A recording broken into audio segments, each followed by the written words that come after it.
wabarakatuh. Perkenalkan, nama saya Indrika Sari, mahasiswi Program Studi Pendidikan Agama Islam Universitas Ahmad Dahlan. Pada kesempatan kali ini, saya akan membahas materi konsep dasar manajemen pendidikan. Cara mengenai manajemen pendidikan menurut para ahli, yaitu E. Mulyasa.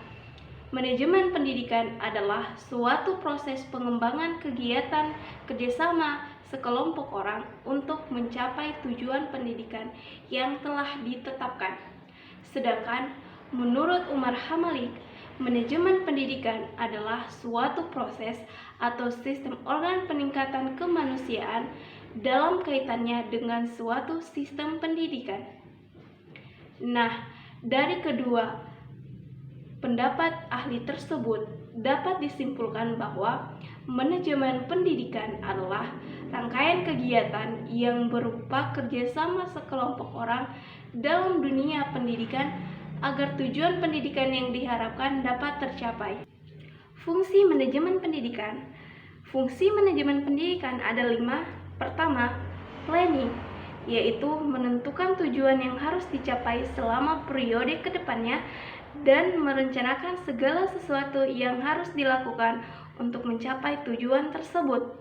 Yang kedua, organizing, yaitu mengelompokkan segala aktivitas yang diperlukan untuk melaksanakan aktivitas-aktivitas tersebut. Yang ketiga, staffing, yaitu menentukan sumber daya manusia dengan merekrut, menyeleksi, dan memberikan pelatihan yang mengembangkan kemampuan sumber daya manusia tersebut. Yang keempat, leading, yaitu mengarahkan perilaku sumber daya manusia yang telah ditetapkan untuk pelatihan dalam mencapai tujuan yang ingin dicapai. Yang kelima, controlling, yaitu mengevaluasi segala sesuatu yang telah dibuat, kemudian dilihat bagian-bagian mana sajakah yang perlu, adakah pengurangan atau penambahan. Proses tahapan manajemen. Yang pertama, perencanaan. Pada tahap perencanaan yang pertama, menetapkan apa yang harus dilakukan dan kapan, bagaimana cara melakukannya. Yang kedua, membatasi sasaran dan menetapkan pelaksanaan kerja untuk mencapai efektivitas maksimum melalui penentuan target. Yang ketiga, mengumpulkan dan menganalisa informasi terkait kegiatan yang akan dilaksanakan. Yang keempat, mengembangkan alternatif perencanaan yang lain sehingga ketika rencana yang tidak sesuai, maka masih memiliki perencanaan yang lainnya. Yang kelima, mempersiapkan dan mengkomunikasikan rencana-rencana dan keputusan yang telah dibuat dengan teman kerja. Tahap yang kedua yaitu pengorganisasian. Pada tahap pengorganisasian yang pertama, menyiapkan dan menyusun kerangka kerja dalam melaksanakan dan menyelesaikan rencana-rencana yang telah dibuat. Yang kedua, mengelompokkan komponen kerja ke dalam struktur sesuai keahlian masing-masing. Yang ketiga, membentuk struktur wewenang dan mekanisme koordinasi. Yang keempat, merumuskan dan menentukan metode dan prosedur. Yang kelima, memilih dan mengadakan pelatihan pendidikan tenaga kerja serta mencari sumber-sumber yang diperlukan. Tahap yang ketiga yaitu pengarahan. Pada tahap pengarahan yang pertama, menyusun kerangka kerja, waktu dan biaya yang terperinci.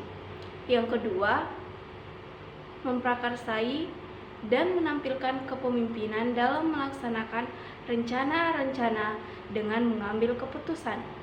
Yang ketiga, mengeluarkan instruksi yang spesifik sehingga tidak terjadi kesalahpahaman ketika melaksanakan kegiatan tersebut. Yang keempat, membimbing, memotivasi, dan mensupervisi agar tujuan yang diharapkan dapat tercapai. Pengawasan atau evaluasi. Pada tahap evaluasi yang pertama, mengevaluasi pekerjaan dibandingkan dengan rencana, apakah rencana yang dibuat melampaui target atau sesuai target. Yang kedua, melaporkan penyimpangan-penyimpangan yang terjadi untuk dikoreksi dan mengajukan cara dalam koreksi dan membuat standar agar tujuan yang diinginkan dapat tercapai. Yang ketiga, memilih pekerjaan dan mengoreksi penyimpangan. Selanjutnya yaitu ruang lingkup manajemen pendidikan.